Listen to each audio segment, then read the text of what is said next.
one of the questions we get a lot is, okay, obviously in New York City, we're going to have potentially more sales than Maine, let's say, right?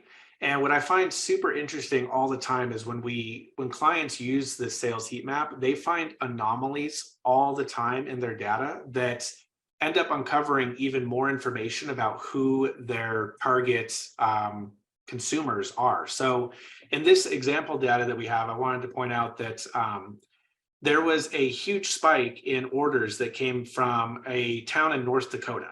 And if you kind of scroll over the map, you'll just see there's just a huge spike there.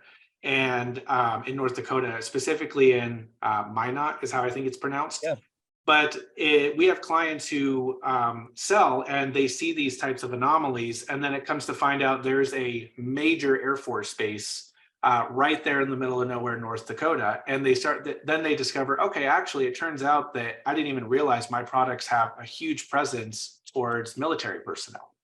And I just wanted to point out that we haven't met a single client who has brought up the sales heat map and been like, oh yeah, California, #1 in sales, New York, #1. They start to see these trends across certain products and certain SKUs that unveil a lot more about who's actually purchasing their product and aiding in the demographics. So we plan on incorporating a lot more into the sales heat map regarding population and giving you those metrics, but it still is able to show you your outliers and anomalies towards certain cities and sales.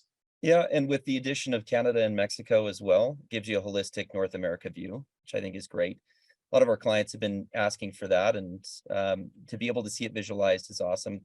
To your point, Justin, there's a lot of